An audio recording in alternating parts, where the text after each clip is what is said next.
There it goes. Okay, I'm not seeing anything yet. Neither am I. So hopefully it, well, what the heck? Meeting is now streaming on YouTube. Okay. We are live on YouTube. Here we are. Woo! I found it. Okay, let me mute this. Where's the mute? I'm not seeing anything yet. Okay, so I'm seeing the chat in YouTube. Okay. And I've muted YouTube. You know, it's amazing. I can do all kinds of stuff with technology, but I can't use some of the basics, right?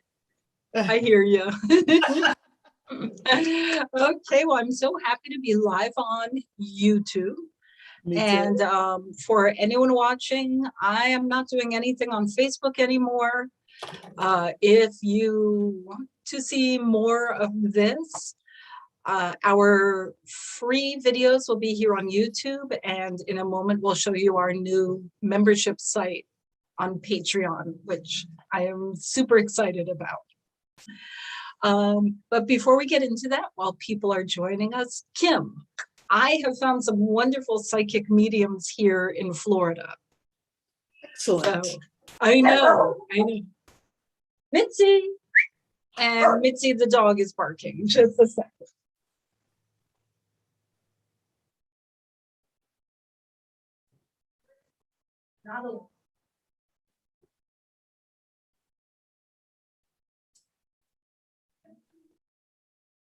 Here we go.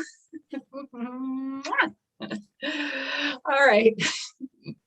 So I have been looking up, like, what are the haunted places around here? We're on the Treasure Coast, right? Okay. So this is the area where, like, all the pirate ships would sink. And like the sands, the sea floor all along here are full of like gold and treasure. So it's like super haunted. Oh, wow. Yeah. One of my sisters told me that she bought a house. I know for a while she lived very close to here.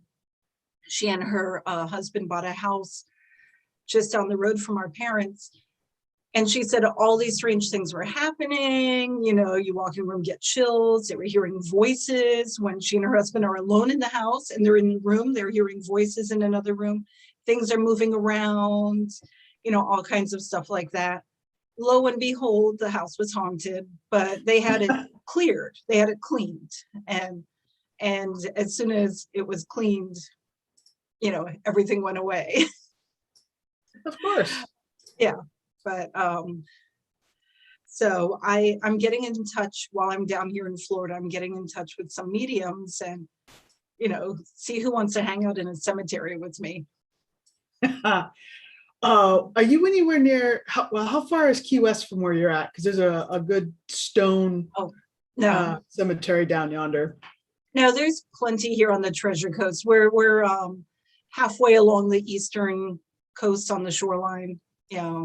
So, no, there's plenty here. I don't even need to go anywhere.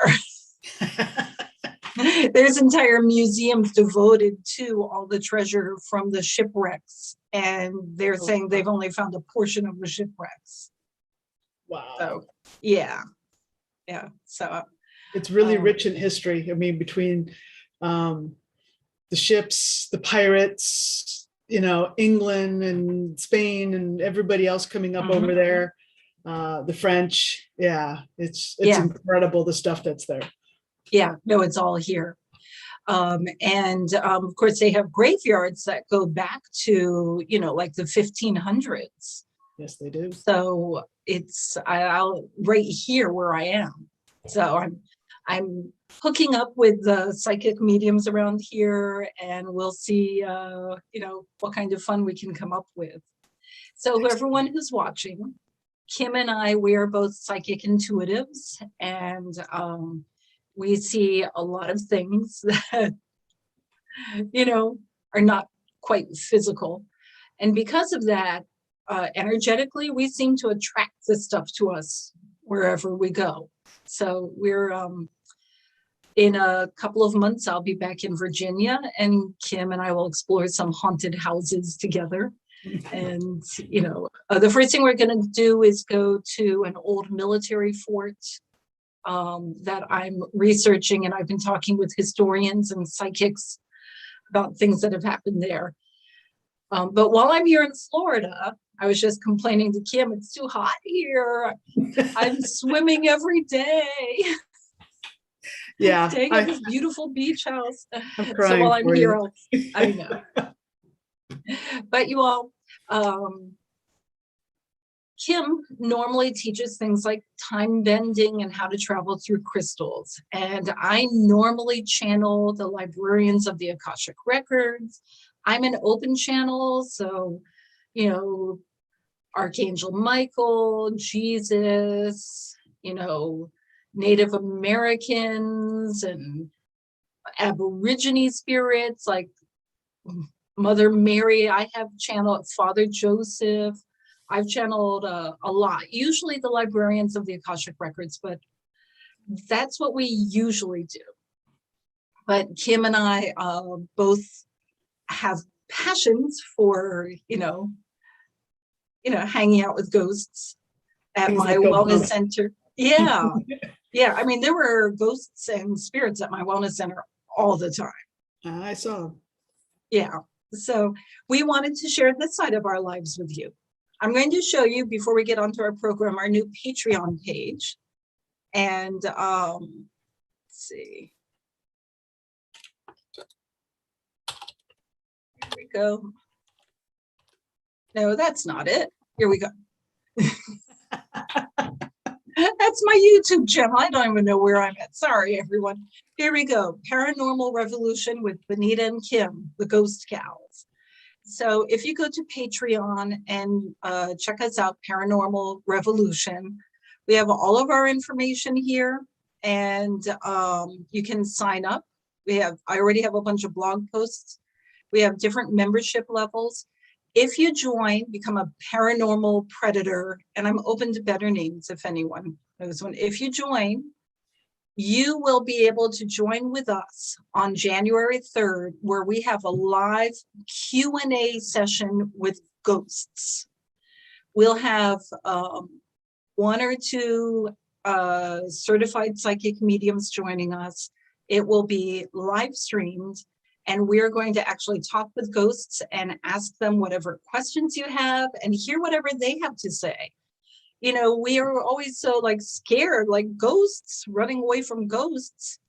But what is it like from their perspective, from their side of things? So we're going to see everything from the ghost's perspective, become a paranormal revolutionary with us, the Ghost Gals, and check out with us. What are ghosts really into these days?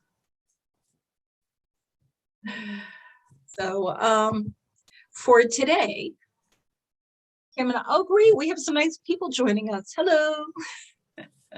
For today, the whole point of this live stream is Kim and I were chatting a few days ago, and she said, that's right, Mitzi. Mitzi loves it when Kim and I chat. And Kim mentioned, that's right. Mitzi had strong opinions about this. The Santorini vampires.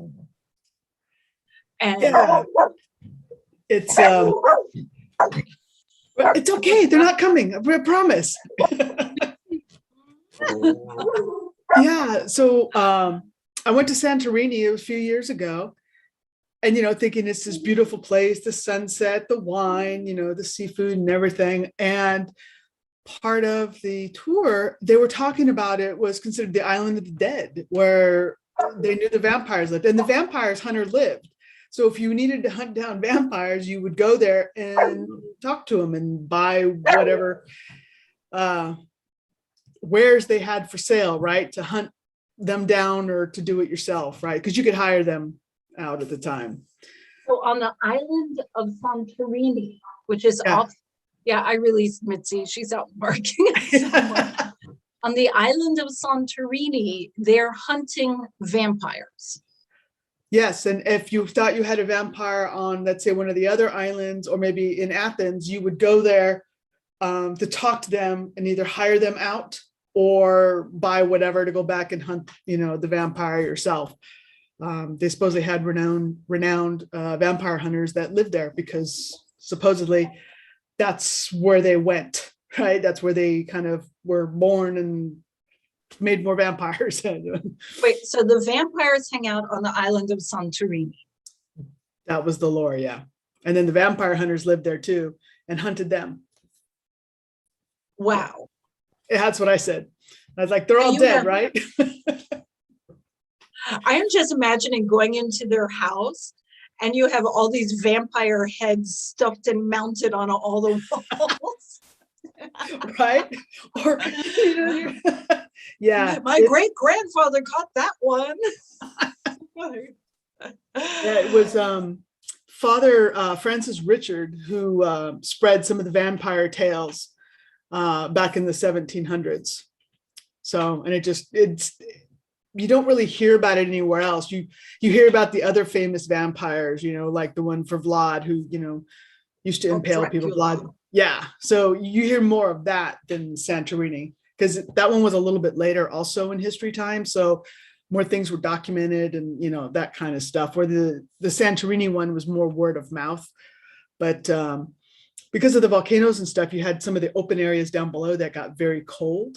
So, vampires live down here. It's cold, it's dense, it's dark. You don't go down there because, you hear when the wind goes through those volcano tubes, they make some really weird sounds. So you think, oh my God, it's a demon, it's a vampire, it's a ghoul, right. It's, whatever, right? So, and not necessarily anything down there other than wind. So, that's where a lot of legends and stuff got born, right? Was just out of pure fear. Now, did you meet any Santorini vampire hunters? No, but I did drink vampire's blood at a bar. And again, we're all about spirits, right? Exactly. Quite tasty. Though I don't know what the celery stick was doing in there, but hey, it was vampire's blood, right? So it's all good. Now, this really intrigued me because two passions of mine, one is vampires, and the other one is the island of Santorini. So we're going to explore my two passions together. First, we're going to talk about vampires. So Kim, you, by your research, you were saying that vampires are associated with Slavic mythos and culture. Yeah, that's what they were talking about in the mythology world, where that's, which is kind of weird because actually, Slovenia, yeah, Transylvania is up that way. Sorry, I'm doing the geography in my head. Apologies. Yeah. So I think they're looking at modern time because I don't think Slovenia was around way back when. I think they're doing it off of modern maps, but it was up in that part of the world. So when they started doing, so let's back up a few. So what happened, which brought the vampire craze to the world, was a lot of people were dying of what they call consumption, which was, I think, dysentery, if I remember correctly, or something like that. It's tuberculosis. Oh, thank you, tuberculosis. So you're coughing up a lot of blood. Yep. So they didn't know what else to call it, but they call it consumption. But part of the problem was that with tuberculosis, it's infectious and they didn't know. And so someone's getting sick. Well, back then, everybody lived in the same house, if not the same room, right? One person would get sick and then they would get really sick. And then they were on the verge of dying and then somebody else would get sick, right? Or they would die and then somebody would get sick a few days or a week later or something. So they weren't sure what was going on. They said that somebody had bad spirits or they were haunted by demons or, making something up, not realizing that it was actually an actual illness that was causing these problems. So then somebody said, it's a demon. We have to drive the demons out because, well, so-and-so died. Let's dig them up. Well, problem is depending upon when you buried them, if you buried them in the middle of winter, right, the body doesn't decompose, right? So they would find these bodies cold ground, and they weren't they've been in earth, say 3 months, but they really hadn't decomposed, but the ground had been cold. So the body was naturally insulated and it didn't decompose because it was cold. And they're like, which means everything inside the body just kind of froze and hung out. Right. So even after you die, your nails and your hair will grow a little bit before they actually physically stop, because the body keeps doing what it's doing until it gets to a certain point. So people were mistaking this for, you're still alive. Look, the nails are grown, the hair, the this, right? Look, they still have blood in their mouth or whatever, right? Well, that's because the body, when you dug it up, it got warm.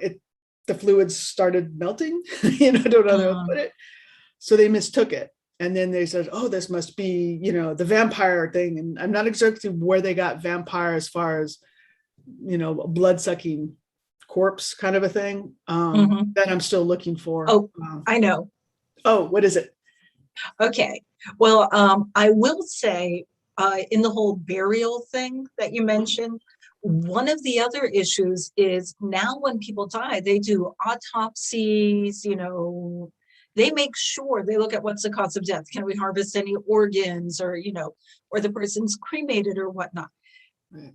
In the old days, they're like, oh, so-and-so's dead, get them in the ground quickly before they ripen, before they start smelling, before they start rotting. Oh, yeah. So if someone dies on Tuesday, they're in the ground by like Friday or Saturday. You don't want them lying around. Sometimes the person's not quite dead. Yeah, it's not a Monty Python sketch here. Sometimes the person isn't 100% dead. They may be in a bit of a coma, or they may be nearly dead. And then they'll wake up. Mostly dead. Yes, mostly dead. Hail to the Princess Bride. Right? Sorry, it just came to me. So they wake up and they're in a coffin underground. The first thing most people are going to do is freak out and panic. And in the panic, they, may thrash around a bit. Oh my God, get me out, get me out, get me out. And then they're going to run out of oxygen and they're going to die. Right. At that point, one of the common things they do when they die is bite their lip. So blood pours out. Okay. The next morning or the next day or whatever, people walk over to the graveyard and they see disturbed earth. And they go, oh, and they dig it up and they see their loved one looking a little contorted with blood, and they're like, they're a vampire. So they put a stake in the heart and bury them again. So this is also part of the myth. In the Victorian era, it was a popular thing to sell a bell above ground that came to a string in the coffin. And for, I think it would be like 3 days after the person is dead, people like peasants, this was something you had to be rich to get. But peasants would be hired to stand watch over the grave in shifts for 3 days. So if the bell rang, they would dig the person up. And that's where we got the term graveyard shift from. There you go. Yeah. And another fun note for graveyard enthusiasts, this was a European thing. I don't know if it ever followed to America, but when they made a new graveyard in Europe, somebody was picked out of a lottery, and they were buried alive in the new graveyard, and they were considered the guardian of the new graveyard. Some people volunteered for it, but so fun note. That is creepy. It is. But most people, they never really, if you ever seen people in Europe when they go to graveyards, they don't have the fear that we do at night. They're just like, okay, it's a graveyard. Well, my grandpa's buried over here and grandma's over here. There's no, it's really different.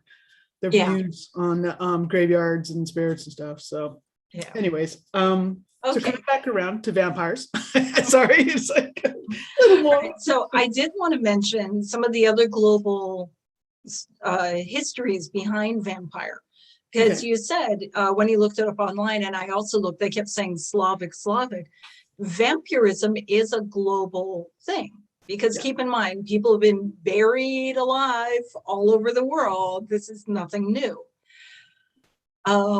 There are different cultures, and I'm not going to give the actual names and places, but long ago, there were some people who lived in jungle style, who would sharpen their teeth to be more carnivorous. Because, Oh, we yeah. humans, our teeth are more we're omnivorous, but our teeth are more for herbivores and the Yeah. herbivore side than the carnivore side. Yes. So there were people who would sharpen their teeth so that they could appear more like an animal. And this would make them look terrifying when like the English or the whoever would come exploring. Oh, we own this place now. We've discovered it. And then these like people appear and they have like these sharp teeth. So that was part of the Caribbean, actually, the Caribbean and along the eastern coast, northeastern coast of Central and South America. And then in Africa, there were different cultures of vampires. And part of that came from after war, drinking blood of the... Very common. Yeah, and that was in South America. I mean, that's global. It's like, if you go to war, you're going to end up with some of your enemy's blood in your mouth just by the act of fighting. Ask any MMA fighter.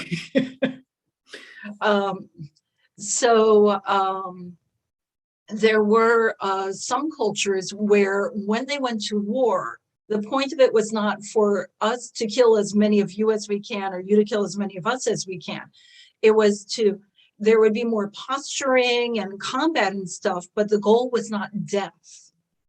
So when it was determined who was the superior warriors, the ones that had been combated over, they're like, you know what, you are better than us, you win, would cut and give some of their blood as tribute. And the victors would drink the blood. Yeah. Okay. So sounds a little more civilized than today, but it really does. I'm telling you, if you want to see refined civilization, go back to primitive people, because they understand if we go and kill all of them and they kill all of us, then there's none of us left. Yeah. Okay. Historically around the world, there were cultures that shaved down their teeth. Yes. For different reasons. It could be they thought it was attractive, just like flattening heads and stuff like that. It could be to appear more menacing, or it could be to be more like one with the environment, or it could be it was showing what stature you were within your society. But when, the European and British explorers came along and said, we own this place now, everyone seemed primitive to them, and they didn't think about like these people have their own culture, so they're like, oh, they have sharp teeth, they're vampires. Well, out of curiosity, during the time that they were doing this, did they have like cutting utensils or anything, or did they like use their teeth to rip the meat? A bit of both. Okay. Depending on because there's always like stone and obsidian for cutting. True. Yeah, but if you don't know to use it to cut, that's why I was thinking maybe the teeth would allow them to rip and some cultures did have metallurgy, but the teeth for ripping the meat was definitely a benefit for them. Now, getting back to the Slavic, one of the reasons I love vampires is when I was growing up, one of my friends, Gary Vlad, was a direct descendant of Vlad the Impaler. Really? Mm-hmm. And oh my God, all through high school, I was so in love with him. You do want to drink your blood. I mean, no, he had that kind of Slavic, wild, wolfish look to him. And he had the animal magnetism that they talk about. Oh, he did. He really, like, when he walked in the room, all of us girls just got weak in the knees. And he was just like the nicest guy. He had no clue. I mean, if he did, he didn't show. Like, he was just a genuinely nice guy. But oh my God, I was so in love with him. And his family, his parents had like copies of Vlad the Impaler's journals. And of course, Vlad the Impaler is who Count Dracula was based on. Right. He was a Slavic nobility. And when, oh my God, who was it? The French? God, this is so bad that I'm spacing on my history. But you know, they were going to come and conquest them and turn all of them into good Christian and this and that. And he's like, no, he was a ruthless military leader.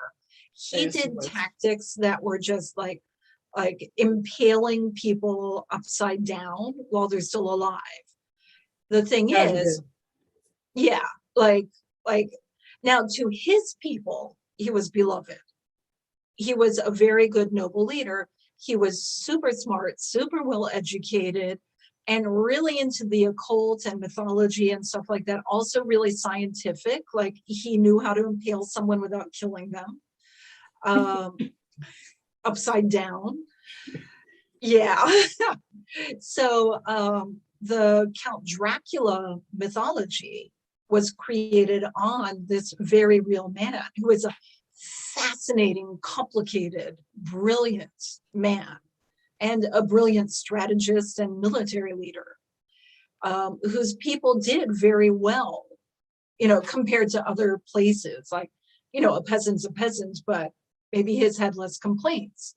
Hence rising up Count Dracula, who everyone was under his spell. But here's the kicker. Gary, his incisor teeth were really long. His, like, I don't know if it's everyone in his family, but it's definitely a family trait. His little brother had to have his teeth sort of shaved down a little bit because they were too long, hanging over his lip. Yeah. So, but I am telling you, the nicest family. And like to this day, there's a part of me that's still madly in love with this charismatic, nice guy with such magnetism and, you know, a real wolfish look. But so when we look at vampires now on Earth, we're finding very real connection here, like real roots. But if we go to other dimensions, there are actual, like, sucking your soul out of you beings. Yeah, kind of like the Dementors in Harry Potter. Mm-hmm. Yeah. I mean, there are actual beings that will suck the life out of you. Yeah, they'll suck the life out of you.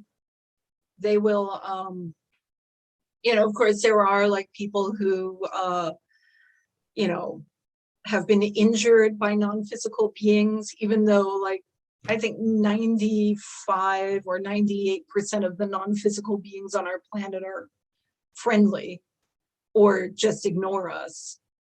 But yeah. So there are actual vampiric beings out there. And while they're not physical, if they're powerful enough, they can become physically active or they can take over someone's body.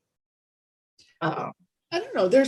We have energy vampires that are people that, you know, you get around some people and they just drain you because they feed off of you, your energy. I mean, so, you know, some of them do it on purpose, some of them don't. So there are those type of physical ones.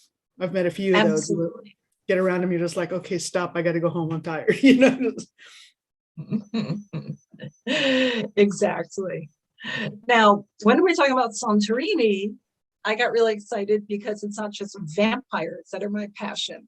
Santorini is the island that, as both a geologist and a multidimensional person, you know, both my passions there meet, because that's where the myth of Atlantis came from. Yes. Yeah. Now, in like 1600 and some years BC, or before Common Era, the islands of Santorini which then it was not called Santorini. It was, hold on, I want to check my notes because I'm all excited now. And it was called Theros, or Thera. It erupted, and the majority of the island blew up. If you look at it now, it's like a crescent-shaped island. But once upon a time, it was a huge island with a big volcanic cone in it. Now, Kim, you've been there, right? Yep. And you've seen the uncovered archaeological finds there and how beautiful and refined they are. Oh my God. Yeah. Some of them are just amazing how, they're thousands of years old, but they look like you uncovered them and they're maybe 50 years old, right? But the interesting thing about that is Santorini, the island, used to be a lot bigger. And when they had the explosion, which was kind of, I guess, more on the north side, so to speak, it's still, the crater's there, and you can actually go over there and go snorkeling and diving, as tourists and stuff like that, because they still have the whole upper shell. And then they have down below, because once it exploded, it, I guess, collapsed in on itself. So now it's just water. There's no volcano underneath for that. It's sunk in. Yeah. Into the water. Yeah. And then you have a big lapse between it. And then you've got what's left of, it's still Santorini, but over here. So it used to be a really big island, actually. I was really surprised. And the neat thing is if you go to Santorini and you're at the sunset part where if you're looking at the sunset and you look a little bit over to your left, you can see the volcano or what's left of it. That's the weird part. So yeah, it's amazing. Just the whole, definitely take the guided tours because they have some good stuff. They have some wineries. The fish. Yeah, it's an amazing place. And funny thing is they have a city called not Thera, but Thera. So it's really close to the name of what used to be called. Yeah. And now, when you look at it, when you go there, they had an entire, they had toilets, they had a sewer system, they had fresh water that ran all through the city. It was and you can see, like, I've only seen photographs, I haven't been there. But when you go into the archaeological areas, you can see how refined the people must have been. So the part at least the one I saw when this one went down, it was another island, and it's failing me. But that collapse happened when, was it Pompeii? No. I'm getting my times mixed up. Anyways, but they had this stuff on the second floor. And it's all still intact where you can see it. But the thing is where you have to go into like a cave to see it, because the way it collapsed and covered itself, it's inside a self-sealed cave. It's really bizarre. But the stuff is intact. I mean, it's just amazing. I mean, you had stuff that was this thick that could just cracked in half. And now they're like this. It's amazing. So on the island of Santorini, or then Thera, and this was a Minoan civilization. They were really advanced. We're talking over 1600 BC. So we're talking 3,600 years ago to 4,000 years ago, or even further. They were advanced to even the ancient Greeks, anyone around. And they kind of looked down their noses on everyone. And if any ships got too close, they would go pirate them, bring them in, enslave all the people, plunder all the booty, because they thought they were better than everyone else. It was their right to take whatever they wanted. So when this erupted, again, 1600 before Common Era, whoever could flee did. And those who were able to flee were people who had access to boats, etc. So mostly it was like a lot of wealthy elite got off the island, and a lot of them went to southern Greece near Athens, and they were immediately enslaved. So imagine you have these like Kim Kardashian type people who are now your slaves, and they're like, oh my God, you call this a civilization?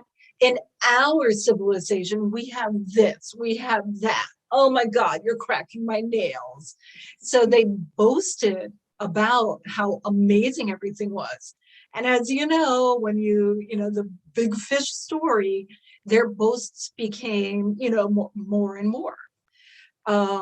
It is claimed that they did have like wind gliding, they had flying ability, they were advanced. Really? But I don't know where the actual claims and their then boasting about their claims, like where one ends and the other meets. So all of this, 1300 years later, Plato is Mr. Philosopher in Athens, and he's like, oh yes, Atlantis. And now Atlantis, the story, when he talks about Atlantis, it was partly to be a parable between Sparta and Athens, because they were always warring with each other. So part of it was a parable between Sparti and Athenas. But part of it was also from all the myths that he had heard of what we now call Santorini. This massive place, he said, greater than great land masses that sunk beneath the sea. Geologically speaking, a great landmass would not sink beneath the sea, but a volcano will erupt and collapse in on itself. So when when he describes where it is, keep in mind, he wasn't like Mr. like, I'm going sailing around the world for the 18th time. So he relies a lot on what information is brought to him. Yeah. So, so when he talked about beyond Heracles's pillars and this and that, we're like, oh, we can map it to this one. It is definitely the island of Santorini. Now, one of the ways, this is how big the explosion was. When geologists are doing a core sample of the earth, which means they drill and they get like a tube of earth, like this big or bigger. They drill as deep down as they can go before they hit, too much bedrock. So they get these massive cores. I mean, long, like quarter-mile long, or, it depends on the purpose and the why and wherefore, but some of them are long. And they can document timelines by looking at it. When they hit the eruption of the island of Santorini, the ash from that volcanic eruption literally went all around the world. So this is considered a geologic marking all around the world to 1600 BC. Yes. So when we talk about, volcano erupted, a volcano so much bigger even than Mount St. Helens, a volcano erupted so big and so bad that the entire world for a year was cloaked in somewhat ashy effect. Hazy days, darkened nights, can't see the stars for a while. Damn. I don't know the period of time, so I'm not gonna, but there was a period of time where the days were dark and the stars were hidden. And the sun was hidden, covered the entire world with ash. So yes, that's gonna have, if you're sharing stories and little Plato is listening, that will definitely be in his mythology, grandma tell me a story lineup. Damn. So yeah. So I know. The things you learn, right? It's like, wow. Like I said, my college degree was geology, specializing in volcanoes, volcanology. So this is something prosper. so original. Now, for all my friends out there who are hating on me, going, but what about the Atlanteans and the Lemurians? That's a whole different thing. Okay. So here's the deal. Plato made up Atlantis as a myth and a parable and part of the, the old stories he had been taught. And then in like the 1860s, I think, let's see, this guy, Ignatius, God, what was his last name? Ignatius something or another. You're asking the wrong person here. Here, wait, let me look up his name. No, I can't find his name here. He was an American congressman and an amateur historian. And like most people in the 1800s, he didn't know, really about science and history. I mean, Darwin was just like being booed at when he gave presentations. And so he loved reading Plato. He made up the story of Atlantis, the great city that went to the bottom of the ocean. Ask any geologist. The Atlantic Ocean is collapsing in on itself, and the Pacific Ocean has volcanoes and is expanding.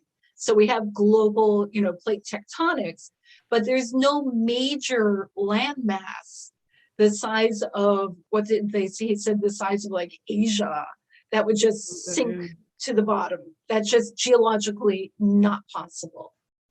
However, it's make for a good story. Yeah. So this guy, Ignatius, what's his face, wrote the story of Atlantis as though he was writing a history book, and it was taught as though it was a history book. Oh, wow. Then Robert E. Howard, the science fantasy author, and then his progeny, L. Sprague de Camp, they're the ones who made up Conan the Barbarian, and Cole the Conqueror, and so they brought Atlantis up, and they were super connected with all the writers, and so they spread. But that doesn't mean there wasn't what we call the Atlanteans and the Lemurians. Their reality is mixed up with this mythology. Okay. Yeah. I mean, when I talk to the librarians, they're very clear. We are not the first humans on this planet. They said we're the third race of humans. We might be the last the way we're going. Yeah, I mean, hell, I'm still trying to figure out how we got to the moon, but that's a discussion for a whole other time. Exactly. So we're running out of time, guys. Another time we will share with you what really is what we call the Atlanteans. That's a name we gave them, but they're not really the Atlanteans. So if you're like, but I love the Atlanteans, I talked to the Atlanteans, I was an Atlantean in a past life, but I communicate with the Lemurians. Don't worry, you're good, you're solid. We will explain what all that is next time, and that is very cosmically real. Unless we get sidetracked on something else, because Yeah. Well, we do want to talk about the, you said the Atlantean crystals, and I wanted to talk about then Egyptian crystal work and the pyramids all around the world. Yeah. So some of which were man-made and some of which are natural occurring. So that's how a would you whole like other to topic. Yeah. This one, natural made. First time I've heard that one, but I could see that. Yeah, no, there's Pyramid Mountain in Antarctica. And that is a natural made mountain that is, I believe, 3 sides, and it is a perfect pyramid. That is from the way the wind blows and the way the ice flows has over the years etched it out, but it's etched it out into a perfect pyramid. But the wind is blowing all over the Antarctic and the glaciers are moving all over. It's only one of the many mountains that's shaped like a pyramid. Wow. Yes. Okay, I'm gonna have to look into that one because that one's kind of cool. It's the wind doing it. So yeah, wind and water can do all kinds of stuff if you leave it alone high enough velocity and you leave it alone for long enough. Yeah. And in the Slavic areas, there are natural occurring pyramid mountains. Okay. Yeah. Check it out. I know. And so, then ghosts. Yes. Now all of my geology friends are going to get mad at me. Okay, guys, listen, I'm going to show you our Patreon page one more time. Sorry if I'm redundant, but I really hope that you will join us there, because this is where our new membership is going to be. If you become a Paranormal Revolution member with us, you can go with us live when we go ghost hunting. We are also going to be interviewing a lot of amazing people. We have a Gary Nicky who's a brilliant shaman, and not just Native American shaman. He's like also global shaman, although he is Native North American and also Asian descent. Fascinating guy. And he's going to share with us why shamans love the full moon so much and about the power of the full moon. We're going to talk with psychic mediums. We're going to go along and, to haunted houses. I'm trying to get invited to go along on an exorcism. So we have some interesting things. We'll definitely be tag along on some Native American ceremonies and a few other ceremonies. So, I'm reaching out to my friends who practice voodoo to see if we can join in on some of those ceremonies. So join with us and you will see a whole new side of the spooks out there, because we're not afraid of the ghosts. Yes, we are. It depends upon your definition of afraid. Like I always said, you want to know why you're afraid of the dark? I can tell you why you're afraid of the dark, right? I know, been there. Exactly. Well, thank you guys. Have a great day. Much love. Have a great weekend. Well, it's only Monday, but have a good week. How about that? Let's get to the weekend. Bye, everyone.